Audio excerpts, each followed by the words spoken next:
با دشمنای خدا دشمن بودن، با دوستان خدا دوست بودن. این عقیده باید در تمام مردم مسلمان ما و شما باشد. دشمن خدا را ما و شما دشمن بداریم. چگونه ای که امروز ما را مردم غرب بد میبیند، چگونه ای که امروز مردم مسلمان زیر پای این بدبختا مانده است که ما و شما را دشمن ما و شماست، ما و شما باید دشمن اونها باشیم. ما هم اونها را باید بد بینیم. چگونه ای که ما را بد میبینند؟ چرا من دشمن خود دوست بدارم؟ چرا شخصی که خانه مرا زیر بمب قرار میدهد؟ سلام دوستان، بسیاری شما از پروستاتیت تقسیم میکشیده. مرحمت برادرها، به شما توصیه میکنم полноценный курс лечения برای پروستاتیت. انشالله که هم مردونگی به خود میکنه، همچنین ژلانی هم خوبگی خوب میکنه، هم برای گرده، معده، قد رودها به حد افکتیو نه. تریلیبوس ماسین، دو دونه روغن خیلبا، یک تا قیصل هندی، دو پاچکا فیتو سویچا. تریلیبوس ماسین برادرها مهلت هم خوبگی دراز میکنه، تنه را به خود میکنه، فویز منی بلند میکنه، ژلانی هم خوبگی خوب میکنه. روغنای خیلبا رای پیشاب‌هایی میکنن، گردش خون تیز میکنن. همچنین برادرها سنگ نمک گرده را میرزونن، برای گرده واسپالینش میگیرن. قیصل هندی باشه پروتیف میکروب یارده میکنه. همچنین برادرها واسپالین پروستات را میگیره. فیتوسویچا باشن برادرها برای واسپالین پروستات را گرفتن و راهی پیشاب را خوب کردن و همچنین برادرها برای ژلانی هم خوبگی تو خوب کردن، برای واسپالین قد رودها را گرفتن. مرحمت برادرها، زنگ بزنید полноценный کورس شه با نرخ ارزان با همه شهرها دسترسی میکنید. عقیده خوب است. با دشمنای خدا دشمن بودن، با دوستان خدا دوست بودن. این عقیده باید در تمام مردم مسلمان ما و شما باشد. دشمن خدا را ما و شما دشمن بداریم. چگونه ای که امروز ما را مردم غرب بد میبیند، چگونه ای که امروز مردم مسلمان زیر پای این بدبختا مانده است که ما و شما را دشمن ما و شماست، ما و شما باید دشمن اونها باشیم. ما هم اونها را باید بد بینیم. چگونه ای که ما را بد میبینند؟ چرا من دشمن خود دوست بدارم؟ چرا شخصی که خانه مرا زیر بمب قرار میدهد؟ چرا شخصی که با تمام تکنیک خانه مرا رشد میکند، کودک مرا نابود میکند، ما او را دوست بدارم؟ نه، دوستش نمیدارم. به خدا قسم تا قیامت ما دشمنی او هستیم و دائم حتی در نمازان دعا میکنم خداوند ریشه امریکا را کنده کنه که امروز دشمنی تمام مسلمان ما و شما شده است. دنیا را ناآرام کردگی است. تو اگر در دل ما و شما عقیده نباشد که ما دشمن خدا را دشمن نداریم، حلاوت ایمان ما و شما بردن نمیتونیم، شیرینی ایمان ما و شما حس کردن نمیتونیم. شما دعای قنوت میخونید اللهم انا نستعینک و نستغفرک و نؤمن بک و نتوکل علیک و نثنی علیک الخیر نشکروک ولا نکفرک. اینجا چی میگن؟ و نخلع و نترک ما یفجرک. تو وعده داده استی و نخلع و نترک ما یفجرک. پروردگار من دشمنی تو را ریشه‌کن میکنم و نخلع و نترک، دشمنی تو را ترک میکنم. ما یفجرک، شخصی که دشمنی تو باشد. تو در دعای قنوت وعده میتی. از این خاطر تو هم باید دشمنی چی باشی؟ دشمنی همون یهود و دشمنی آن کسی که دشمنی مسلمان است. ما هم دشمنی او هستی. هیچگاه من دوستی البته شخصی نیستم که دشمنی قرآن باشد و دشمنی اسلام باشد. امروز شما چشمهاتون را گشاده کنین، اخبارها به طریق عیان شما را نشان دادیستند. دیروز اگر اخبارات همان تونی بلیر اگر گوش کرده باشید، سروزیر انگلیا را من گوش کردم به گوشی خودم. چی گفت؟ در نزد سعودیه گفت ما خطا کردیم، نفهمیدیم، فکر کردیم که در عراق کیمیاوی بوده است، لکن غلط شده است، نفهمیدیم. تو نفهمیدی اینقدر مرد مسلمانی که در اونجا به هلاکت رسید، اینقدر خانه هایی که نابود شد، اینا چی می شوند؟ به نام خدای بخشنده مهربان و حبیب او محمد مصطفی صلی الله علیه و سلم، درود و به پایان بر شما ای واعظ راه اسلام و حاجی محترم. ما یک گروه جوانان به شما خواهش می نمایم که به این سوال ما روشنی اندازید. در ما عادت شده است که بعد از مرگ شخص 740 را می دهند. این خیلی خراجات بسیار ممکن است یا نه؟ ما قوم را می دانیم که از برای پنجشنبگی شیده نماز جماعی خفتن و پیشین را ترک میکنند و مسجد به ملا میماند. التماس، یعنی معرکه هایی که هفته داریم، 40 داریم، سر سال داریم، اینا در اسلام همچنان نام گذاشتگی نیست. در اسلام ما و شما من یک فتوای دارم به نام خلاصه که به نهایت فتوای با قوتی هست، فتوای مذهبی هست. باز همین فتوا در حواشیش مجموعه الفتوا گفتگی باز فتوایی دارد. همون حضرت میگوید اگر کدام صدقه را که شما نام گذاشتین، مثل هفتش گفتین، سه بیگش گفتین، چیلش گفتین یا سالش گفتین، از ثوابش محروم میشین. شما نام نگذارید، بلکه اگر دستی شما میرسد خیر احسان هیچ کس راهش بستگی نیست. دستت میرسد مرحمت، لکن دستت نمیرسد. رسول اکرم گفت است لا اشتری شیئا لیس عندي ثمنه، نمیخرم چیزی مادامی که در جیب من پول نباشه. مقصد که من پول ندارم، قرض کرده خیر احسان نمیکنم، پنجشنبگی نمیکنم، سری سال نمیکنم، مادامی که قوت من نرسد. قوت شما نمیرسد خیر احسان کنین، در نزد خدا شما ثواب نمیگیرین، بلکه شما گناهکار میشین، زیرا حق فرزندای خودتان را چیکار کردین؟ پایمال کردین. از این خاطر اسلام ما و شما بدنام نکنین. اسلام ما و شما را مجبور نمیکند. همان خدایی که خالق همه شماست بر شما میگوید لا یکلف الله نفسا الا وسعها، هیچ بنده ما از قوتش زیاد تکلیف نمیتون، قدر قوتش. خدا حال همه ما و شما را میداند. از این خاطر از حالمان، از همان کرپایی که داریم، از او زیادتر پامان دراز نکنیم.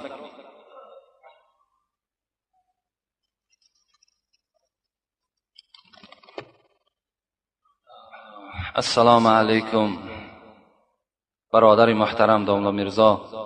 بعد سلام یک دو سوالی دارم و میخواهم که این سوالها رو شما در نماز روز جمعه تحلیل کنید. مردی که بیراهگردی زنش را میداند، یعنی با مرد بیگانه ملاقات دارد و این مرد یگان چاره نمیبیند، زندگی همین را از روی شریعت درست است؟ البته درست نیست. زنی که به اجازت شوهر از خانه بیرون می شود در ملامت خدا و ملائکه خدا می ماند. وقتی اگرچه خانه پدرش می رود، اگرچه خانه یگان نزدیکترین آدمش می رود، وقتی اجازت شوهر نباشد، وقتی که اگر اون زن باز به مردهای بیگانه دست درازی کند و باز به این شوهر زندگی کند، این زندگی حرام است و این مرد دیوس است. الدیوس لا يدخل الجنة ولو كان معه صلاة و صوم. پیغمبر میگه دیوس داخل جنت نمی شود اگر چند که نماز روزه بسیار هم که داشته باشد. البته مردی که اگر پیش راه زن خچه گرفته نتاند، وقتی مردی که اگر حکمی او در زنش نگذرد، مردی که اگر باز میداند که زن او این چنین فاحشه است با او زندگی میکند، این دیوس است. زنی که با چنین کارهای ناشایان دست زده و بعد به چیزهایی که برای هر یک انسان مقدسند قسم میخورد، مثل قرآن، خدا، سیوم به فرزندهای خود، عاقبت این زن عاقبت هم ندارد.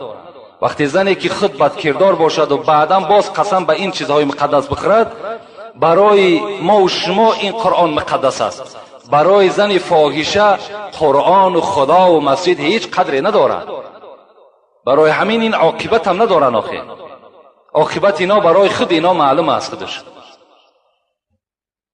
التماس داملای محترم همین مکتوب ها رو.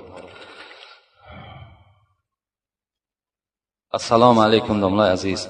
آیت یخرج من بین صلب و ترائب را ترجمه میکردید مخلصان شما. در سوره طارق آیتی هست یخرج من بین صلب و ترائب، یعنی خداوند چی میگوید؟ خلقت انسان میگد. انسان میگد خارج، انسان پیدایشش از آبی که از پشت آدم و از بین دو سینه مادر جدا می شود، از همین پیدایش آدم از همین ها صورت می گیرد. یعنی مقصد از صلب و ترائب، مادامی که مفسران میگویند مقصد این نیست که در همین پشت انسان یگان خلطچه باشد که همان آب در داخل هم خلطچه باشد و وقتی شهوت مرد که کشاده شد همان آب راست از پشت هوی خورده رفته در رحم مادر داخل شود، این چنین نیست میگه. بلکه مادام خدا صلب گفت یعنی پشت گفت یا ترائب گفت، بین قفس زن، سینه قفس زن وقتی خدا ذکر کرد، مقصد کل بدن در نظر دارد. یعنی آبی که از مرد و زن یک جا می شوند، اینها از تمام بدن هستند. این مقصد این است. برای همین مفصلتر اگر برای کسی لازم باشد باز آمده مراجعت کنین، انشاءالله جواب میگیم. السلام علیکم داملای محترم. بعضی شخصان میگویند که گناه میکنن، بعد میگویند که این گناه را خدا در تقدیر ما نوشته است. بگوید که گناه از کدام جانب است. سوال دوم، نوشیدن کواس ممکن است یا نه؟ سوال سوم، چیزهایی که مست کننده است حرام است. شیر اسب هم مست میکند، آیا حرام است؟ چهارم، گوشت جیره حرام است، در کسلی خوردن ممکن است یا نه؟ 4 سوال دارن، ممکن به همین انجام میتیم. یکم، گوشت جیره حرام است، خوردن او حرام است. علی خصوص مادرهایی که گپ مرا میشنوند با دقت گوش کنین. رسول اکرم میگوید ان الله لم یجعل شفاءکم فيما حرم علیکم. خداوند شفای هیچ کدام شما را در مال حرام جدا کردگی نیست. از حرام شما شفا نمیابین. پیغمبر شما بر شما خبر داده. هیچ چیزی که حرام است، خواه خرس است، خواه جیره است، خواه صغیر است، خواه سنبقه است، یعنی اینها امروز در ما و شما دوایی شدگی هستند، اینها همش حرام هستند. خداوند بر اینها برای شما شفا گفتگی نیست میگه. از این خاطر سگ هم حتی استفاده میکنن، مگر فقهای ما و شما، علمای ما و شما گفتند اگر تمام حلال کرده خدا را استفاده کن. همه داروهایی که هست امروز خدا را شکر طب ما و شما پیش رفته است. تمام دارو، تمام طبیبای خوبی هست که تمام کسلی قریب دوا دارند. شرط نیست که همین در حال تو خونکیت زده یا روغن خرس یا که مثال روغن صغیر بخوری، نه، بلکه تو این حلال کرده های خدا را استفاده کن. از حلال کرده های خدا که استفاده کردی شفا ندیدی، بعداً یگان شخص طبیب حاذق باشد یقین بداند که همین گوشت جیره در همین کسلی تو فایده دارد، اما اون صورت برای تو جایز می شود.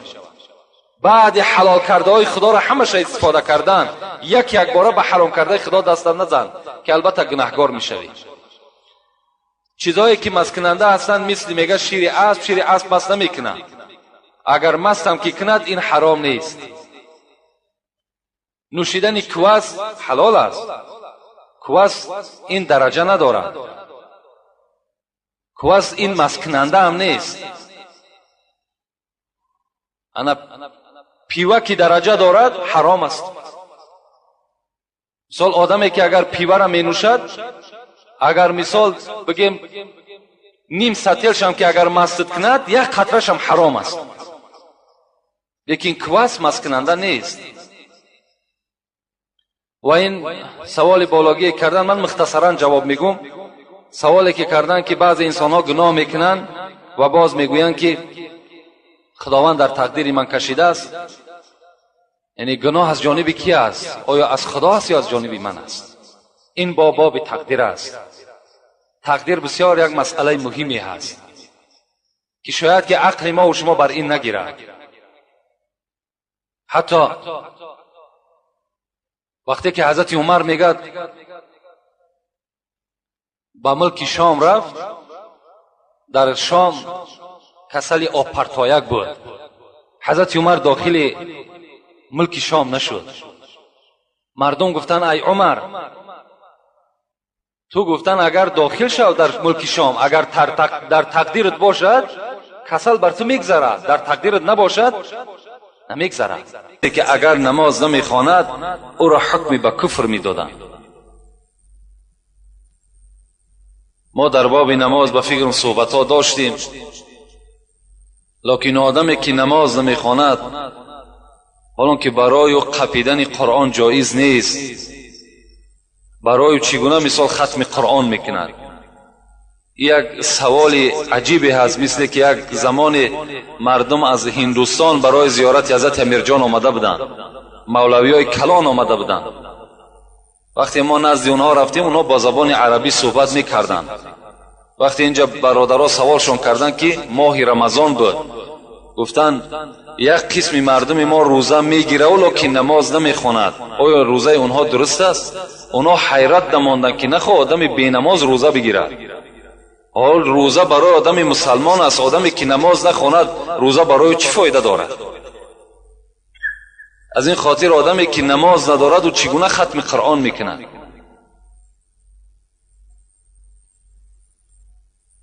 در پاره 29 از قرآن والله اعلم سوره قلم است، ما سلککم فی سقر قالوا لم نکن من المصلین.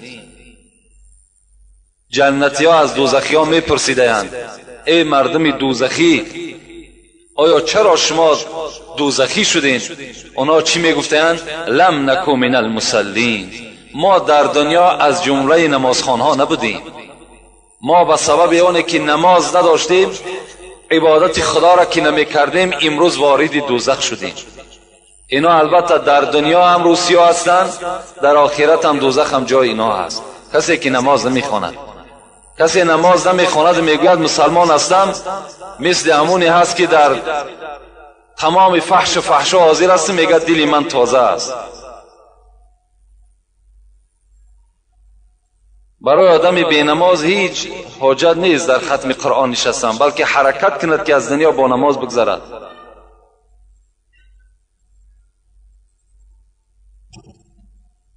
السلام علیکم بابای داملا، از شما التماس سوالهای ما را جواب گردانید. سوال: من مرغ نان دادم، گفتن اوبال است، نان هم یک نعمت الهی است. احترام کردن هر یک نعمت الهی هم برای ما و شما ضرور است. هر نعمتی را که ما و شما میخوریم، خواه نان است، خواه از کدام نوع خوردنی که نباشد، البته نعمت الهی که شد، او را باید که ما و شما چیکار کنیم؟ شکر و سپاس کنیم، از جانب خداوند بدانیم و به احترام اونها برسیم. لکن نان دادن مثال در مرغ ممکن که سببش همین باشد که مرغ که مثال جانوری هست که همون نان هر طرف میپرتاید، تیت میکند، ممکن از همین خاطر البته گفته باشند اوبال است. لکن ما و شما گاو میتیم، سگ میتیم، اوبال نیست. مثال در مرغ دادن چی جای اوبال است؟ مادامی از ما و شما زیاتی باشد، مادامی که مثال او را خورده که نشود، دادن در مرغ است، در سگ است، در گاو است، هیچی اوبالی هم نداره. آخه چی اوبال است؟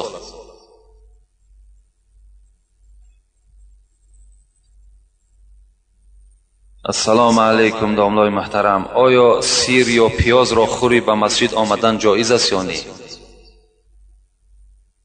پیامبر خدا صلی الله علیه و سلم بر ما و شما میگوید: من اکل البصل و الثوم و الکراث، هر کسی که اگر سیر میخورد یا پیاز میخورد یا مثل همینها یگان چیزهایی که بویهای ناخوب دارد، مثل پودینه است، مثل ترب است، اینا چیزهایی هستند که بویناک هستند. رسول اکرم چی گفتند؟ فلا یقربن مسجدنا، بر مسجد ما نزدیک نشوند. برای چی؟ فإن الملائکه تتعزى مما یتعزى ابن آدم، زیرا اینکه ملائکه های خداوند آزار می‌یابند از آن چیزی که فرزند آدم هم آزار بیابد. مثال وقتی که در پهلوی ما کسی نشیند که اگر سیر خورده باشد یا پیاز، وجودی و البته بوی میکند. وقتی که بوی کرد آدمی در پهلوش نشستگی البته آزار مییابد. یعنی مادامی که فرزند آدم که از بوی آدم آزار یافت، ملائکه های خدا به طریق اولا از اون آزار مییابند. از این خاطر پیغمبر خدا گفتن به مسجد ما نزدیک نشود کسی که اگر این چیزهای بویناک میخورند. اینا حلال هستند، حرام نیستند، لکن وقتی معین دارند. پیش از آمدن مسجد شما اینها را نخورید. در اساس این در یوسف قرضاوی هم چندین مسئله های دیگر را استنباط کردن، حتی که مثال در روز جمعه وقتی ما و شما میاییم، در این هم حدیث پیغمبر خداست، باید که وجود ما و شما پاکیزه باشد، باید که بدنهای ما و شما شسته باشد، لباسهای پاکیزه را پوشیم، بهترین لباسی که داریم همون برای روز جمعه پوشیم و خوشبویی داشته باشیم، خوشبویی استفاده کنیم تا که در پهلوی ما بودگی برادرها از چکار کنن؟ از بوی ما و شما راحت کنن. همه حالت در نماز و بیرون از نماز پاکیزگی برای همه ما و شما شرط است.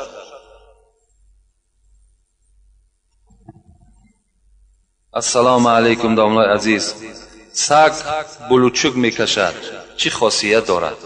آدمان میگویند که خاصیت بیزیب دارد. خواهش میکنم که به ما فهمونید.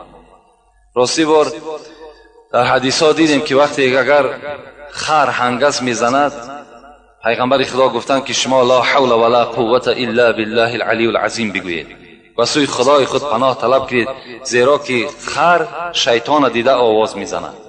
لیکن در بلوچکی سگ راستی بار من ندیدم چیزی در حدیث و فکر میکنم که خاصیت بیزیب داشتن شما همینقدر بفهمین که خداوند در قرآن میگوید و ما اصاب من مصیبت الا باذن الله. هر مصیبت، هر خاصیتی بد است، بیزیب است، خوب است به سر شما می آید، همه از جانب الهی می آید. فقط و فقط هر چیزی که می بینید شما از خدا ببینید. کل شیء بالقدر، همه چیز به تقدیر الهی است. سگ بلوچک میکشد، با ما و شما باز یک عادت دیگر هم داریم که اگر بوم از چیزی هست بالای خانه کدام ما و شما نشیند میگفتیم چغز است، میگفتیم که از این خانه کسی هلاک میشود. ها بیاییم که حتی چنان یک عقیده های پوسیدگی داشتیم که حتی چهارمغزی که از خانه بلند میشید میگفتیم صاحب خانه را هلاک میکنه. باور که همین چیزا در یاد ما هستند. و حتی آدمی را در یاد داریم که همون چهارمغز کلان بریدن برای که صاحب خانه را چکار میکند؟ هلاک میکرده است. اینا در شما باور نکنید. امروز همین عقیده ها در وجود ما و شما جا گرفته است. اینا همه شرک به خدا هستند.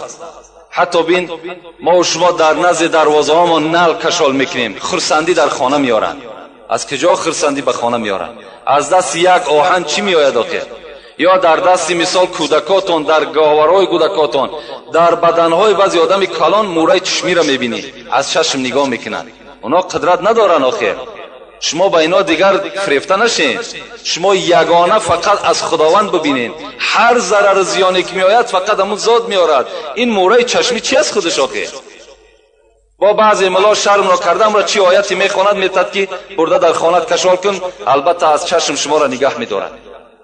از چشم شما را آیت های قل اعوذ برب الفلق، قل اعوذ برب الناس بخوانید، آیت الکرسی بخوانید، در وجود خود چکار کنید؟ دم کنید، ان شاء الله از کلی آفات شما را اینا نگاه میکنند.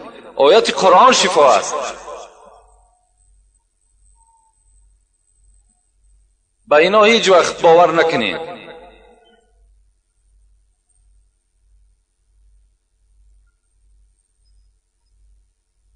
در خانه یک برادر رفتیم، یک خاری کلان بود.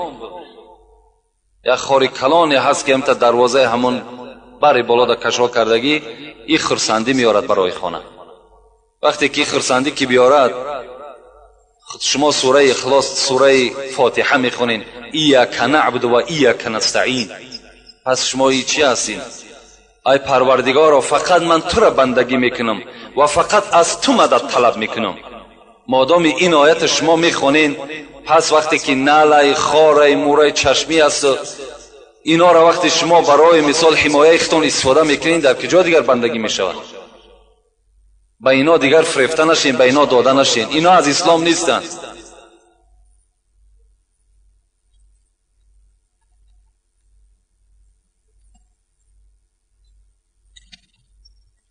السلام علیکم دامنای عزیز. میگویند که اگر دندان طلا کنی باید پیشکی طهارت سازی، یگان ضرر ندارد، درست است یا نه؟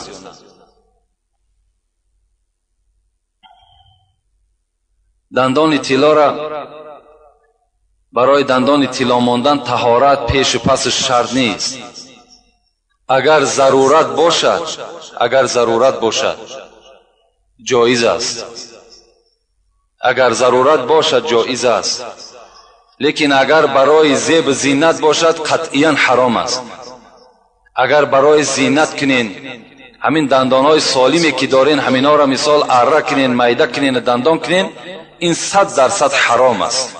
حتی در عبادتهای شما چی است؟ کراهیت پیدا میکنند. لیکن اگر ضرورت باشد باکی ندارد. برای این طهارت پیش و پس هیچ لازم نیست دیگر. دامنای عزیز، پدر و مادر من جدا شدند. ما با پدرم هستیم. او نمیخواهد که ما با مادرم واخوری کنیم. میگوید که اگر واخوری کنید عاق میکنم. ما با مادرم واخوری کردیم، او فهمید، ما را به خانه راه نمیدید. چیکار کنیم؟ اکنون عاقی که او پدر میکند عاقم صورت دارد. در هر یک صورتی که فرزند متر عاقد میکنم عاق نمیشه بچه. تو پیش مادرت نره، او مادری که او را زاید است، مادری که از پدر چندین برابر حقش بلند است، چرا پیش او نرود؟ رسول اکرم وقتی نزدش آمدن گفتن با کی خدمت کنیم؟ رسول الله چی گفتن؟ امک ثم امک ثم اباک. چرا 3 بار پیغمبر خدا نامی مادر مادر مادر بعد پدر؟ چرا پیش مادر نرود؟ فرزندش است، حق دارد که پیش فرزند می رود، پیش مادرش می رود، رفته زیارت میکند. اگرچه عاق چم که کنی عاق نمی شود. عاق تو برای آن که فرزندت نماز نخواند، عاقش که مثال در راه خدا نباشد. این چی است که هر یک کاری ده که اسلام با او جانبدار باشد و تو زیدی او ببرای با عاق کنی، این عاقت عاق ندارد، چی معنی هم ندارد.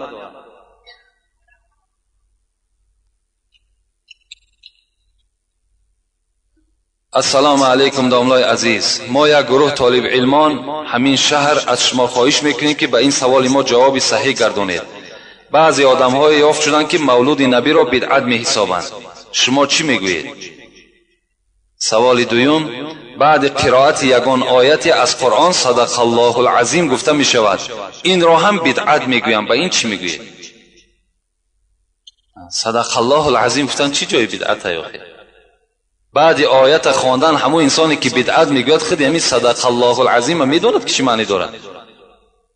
آیت وقتی ما و شما میخونیم مثل که ما خواندم آیت و ما اصاب من مصیبت الا باذن الله صدق الله العظیم، هیچ مصیبت به سر فرزند آدم نمی آید مگر که اجازت الهی نباشد.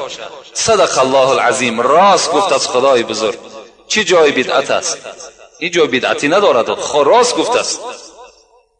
یا صدق رسول الله صلی الله علیه و سلم میگویم، یا حدیث گفتیم راست گفت از پیغمبر خدا، این جای بدعت ندارد. لیکن در مسئله مولود بدعت بدنش اگرچه در زمان پیغمبر خدا نبودن، در زمان اصحابم که نبود، لیکن امروز برای ما بی‌نهایت ضرور است. اگر خالی از منکرات باشد، خالی از بزم و بازی و خالی از آن حرام کرده های خدا باشد مولود، این باکی ندارد. آخه رسول اکرم وقتی سئل رسول الله صلی الله علیه و سلم وقتی از پیغمبر خدا چی پرسیدند؟ مل ایمان، ایمان چیست؟ رسول الله چی گفتند؟ تطعم الطعام. گفتن پیغمبر خدا که دادن طعام است. ای الاسلام خیر، کدام اسلام بهترین است؟ باز رسول الله چی گفتن؟ اطعام الطعام، باز دادن طعام است. پیغمبر خدا ایمان و اسلام به دادن طعام هم چی کردن؟ حواله کردن. حالا که مولود نبی دادن طعام است و شنیدن امر معروف و نهی از منکر است، چی جای مثال دیگر نامشروعی دارد؟ باکی ندارد، بلکه فضل است. امروز خوش به حال او برادرایی که مثال یک موعظه را تشکیل میکنند و عالما را دعوت میکنند به گوش مردم سخن خدا و پیغمبر را میرسانند، این جای بدعت است. آیا بدعت نه تویای است که هیچ معنی ندارند؟ انا بدعت است. تویایی که اپا و خواهر و چد یک جور رقص بازی میکنند، انا بدعت است. این حرام است، بدعت هم نیگو. مولود چی جای بدعتی دارد؟ در حالتی که سخن خدا به گوش همه مردم میرسد. امروز نه تلویزیون در دست ماست، نه رادیو، نه گازت. همین یک معرکه و بعضی سبب میشود ما یک موعظه میکنیم، همیشه هم بدعت ببراریم، چیکار میکنیم بعد؟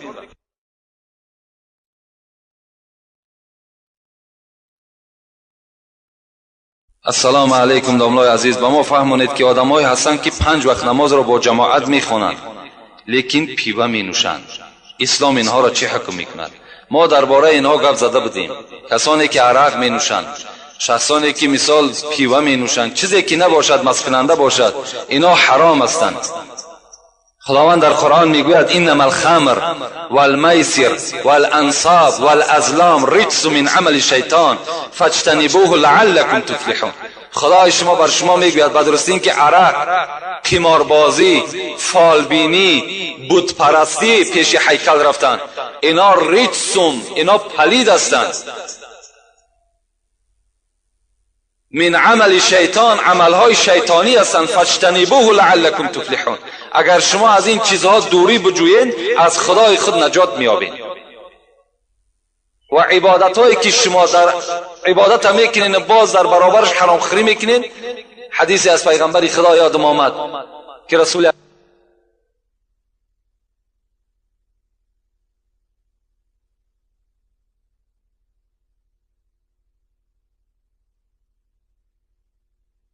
پیغمبر خدا چی گفتن؟ اگر شما چنان نماز بخوانین حتی از خواندن نماز میانهای شما خم شود. چنان روزه بگیرین که حتی از روزه بسیار گرفتن شما مثل زیواری باریک شین، تاری زیواری باریک شین. خداوند از شما این نماز و این روزه را قبول نمیکند تا وقتی که شما پرهیز نداشته باشین. تا وقتی شما پرهیزکار از حرام کردهای خدا نداشته باشین، این نمازهای شما در نزد خدا قبول نمیشود. نماز میخواند زنا میکند، نماز میخواند عرق مینوشد، نماز میخواند موسیقی مینوازد، نماز میخواند رقص و بازی میکند. این چگونه نماز است آخه؟ نمازی که تو از این کارها که من نکرد، این در نزد خدا نمازی تو نماز نمیشود. نماز همون نمازی هست که تو از تمام جمعی کارهای بد راه میگیرد، منت میکند. داملای عزیز، در محله ما یک آدم ختم خوجه رو نادرست برآورده است. ختم درسته یا نه نادرست، همین رو بر ما فهمونید. ختم خوجه نه فرض نه واجب. خدا رحمت کند بابای ملا شریف در همین شهر شما زندگی میکرد، در ما هم استاد است. هم داملای ختم کرده بودن، هم داملا بودن. حضرت میگفتن که در بین همین مردم ما بجز خواندن تبارک همون هم یک عالم بخواند، دیگر هیچ ختم جایز نمیشود. زیرا این مردم عامی است. این مردم سوره ها را خوب گذراندگی نیستند، سوره ها را خواندگی نیستند، میخوانند غلط است. از این خاطر بهترین شمین است که یک جوان است یا پیرانسال است، کسی نباشد سوره قرآن گذراندگی باشد، آمده می تبارک بخواند، با 3 بار سوره اخلاص در حق ارواح همون بخشد، بس است، کفایت کننده است. لیکن ما و شما وقتی ختم خوجه در دست میزنیم، باید که تمام اما آدمایی که ختم خوجه میکنن همان سوره های علم نشره و سوره اخلاص همونها را گذراندگی باشند و همونها را بدانند. بهترینش همین است که یک طالب علم، یک کسی باشد که همون سوره قرآن هم میدانستگی باشد، تبارک است، یاسین است، برده یک بار بخواند، بس است، کفایت میکند. و باز یک راه خوبی همین است که قریب برای ختم خوجه چند نفر آدم لازم است. امروز مردم بیچاره خشاق است. 6-7 نفری که میبریم، مثال در همون پنجشنبگی است، با کدام خیر خدایی نباشد اشتراک کردن همون صفی آدم کمتر باشد، هم سبکی برامون خانه‌دار میشود، هم سوره قرآن درست خوانده میشود. این بهترین است.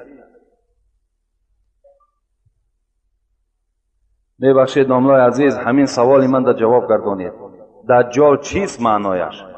که مرا یک بچه دجال میگوید. دجال این بسیار نامی بد است و دجال خودش کافر است. این یکی از نشانه های ساعت است، یعنی قیامت است که دجال میبراید، مردم گمراه میکند. یک برادر دجال گفتند یا یگان لقب دیگر ماندن. خداوند در قرآن به شما خبر میدهد ولا تنابزوا بالالقاب بئس الاسم الفسوق بعد الایمان و من لم یتب فاولئک هم الظالمون. خدای شما به شما میگوید هر وقتایی که اگر یک برادر شما نمازخوان باشد، مؤمن باشد، مسلمان باشد، در او لقب نمانید، زیرا اینکه بئس الاسم الفسوق بعد الایمان، آدمی که ایماندار است، آدمی که از خدا میترسد، این بدترین نام است برای آدم ایماندار. وقتی او را تو دجال میگوید یا یگان لقب دیگر میمانی بر او. اگر شما میگید خداوند با همین گناه خود توبه نکنید، شما از گروه ظالمان هستید. یکدیگر را لقب نمانید، یکدیگر را نامش بگیرید، فریاد بزنید.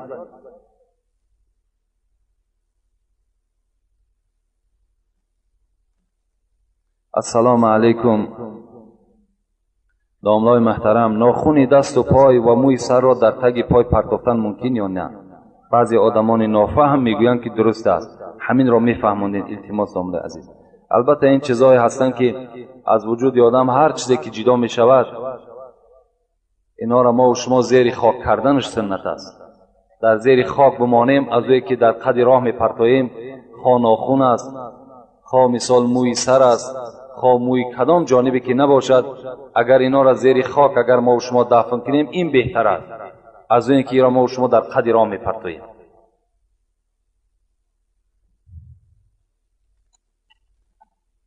بسم الله الرحمن الرحیم. السلام علیکم داملای محترم. ما در محلمون مسجدی داریم که 5 وقت نماز رو در آنجا میگذاریم. هممون بچه‌های جوان هستیم، اما کلانسال‌هان یگان تعشم به مسجد نمی‌آیند. آنها میگویند که مولای شما کودک بسیار را در مسجد جمع کرده است. گفته از ما جوانان نفرت می‌کند. از شما داملای محترم خواهش داریم که نسبت این مسئله روشنی اندازید و حقیقتش را بر ما گویید که آنها حقاً یا ما. باز یک مولای کلانسال در گذرمان هست که تماما به مسجد و نماز جماعت نمی‌آید، ولی در توی معرکه‌ها برآمده حافظی می‌کند. از شما خواهش داریم که نسبت این کردار این مولایمان به ما حقیقتش را فهمونید. بعضی آدمان میگویند که این خیل مولا را از عقبش نماز خواندن درست نیست و در وقت مردنش زبان او را باز دارد که کلمه طیبه را نتواند گفته. این یگان حقیقت دارد یا نه؟ از شما خواهش داریم که ما را با پررگی فهمونید. با احترام یک گروه جوانان حقیقت جوی و مخلصان اشدی شما. خدای مهربان نگهبان شما باشد. در مسئله پیشتر آمدن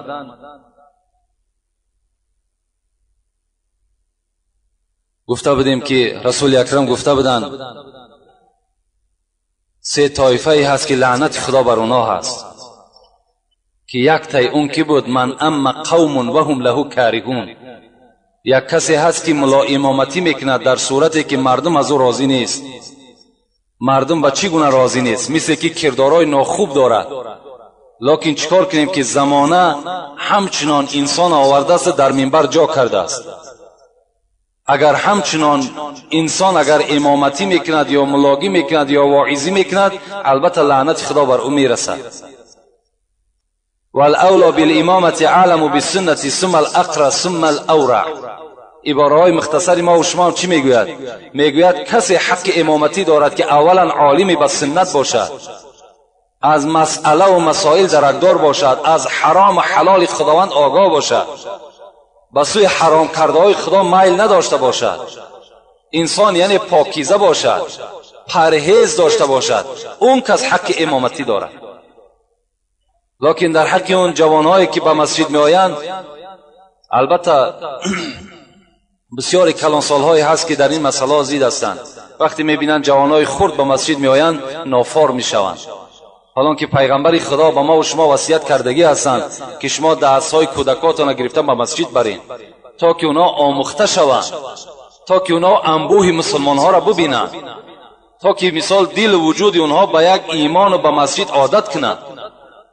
این یگان جای زلال ندارد. کودک در مسجد آمدن افتخار است. آخه برای چی منشان کنیم؟ برعکس ما و شما تیزک کنیم، برعکس ما و شما دل اونها را باز چکار کنیم؟ پرتر بسازیم، تبلیغ خوبشان کنیم تا که تمامشان آمده در مسجد بخوانند. و اون کلانسال‌هایی که به مسجد نمی آیند، خیلی اینا حالشان به خدای خودشان حواله. می آیند نمی آیند، کسی که البته می آید ثواب میگیرد. رسول اکرم میگد اذا رأیتم الرجل یعتاد المسجد فاشهدوا له بالایمان. وقتی شما میبینید که یک برادر در مسجد حرکت دارد، خواه برای ساختمانش است، خواه برای 5 وقت نمازی با جماعت است، شما گواه باشید که او کس ایماندار است. آدم ایماندار مسجد می آید.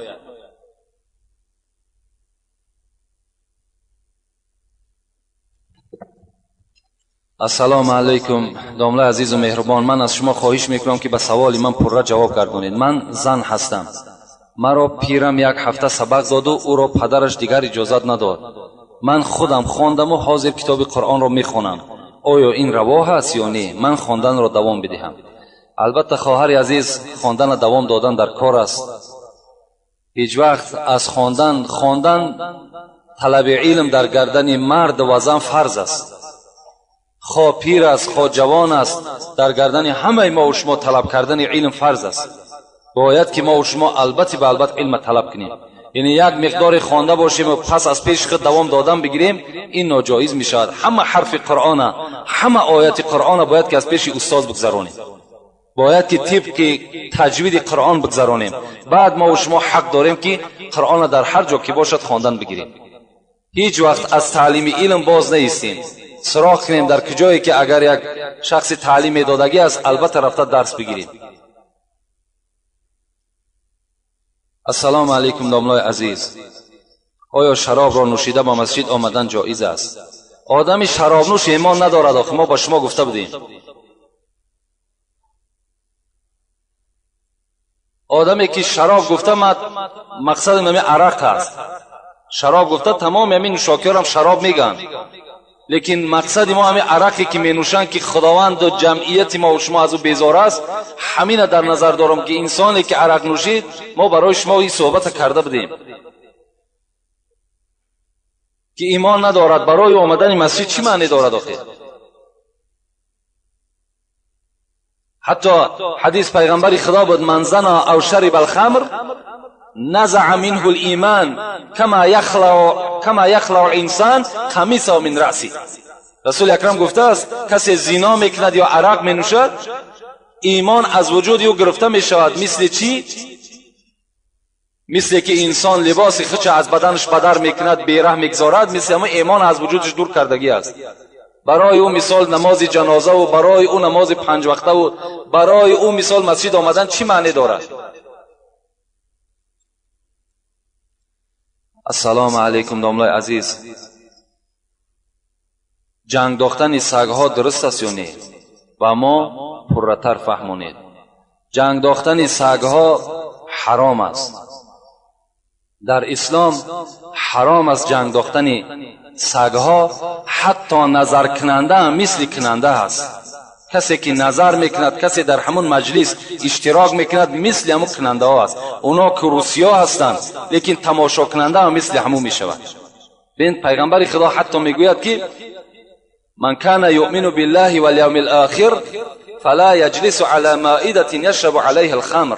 بین حتی در دسترخوانی که عرق است شما در همون دسترخوان ننشینید، اگرچه خانه شما هم نباشد.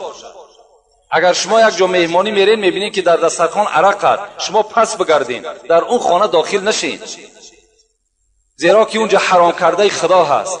وقتی شما میبینید یک حلقه مردم جمع شده سگ جنگ میدازن و در اونجا پول میمونن، باز این قمار میشود. باز قمار، باز آیت خوانده میسیر گفته قمار بازی را میگن، این مثل قمار میشد، حرام است. اینا عملای شیطانی هستند. بعضی برادرها را با گوش ما صداشون میآید $100 $200 $500 در همین جنگ باز میمونند.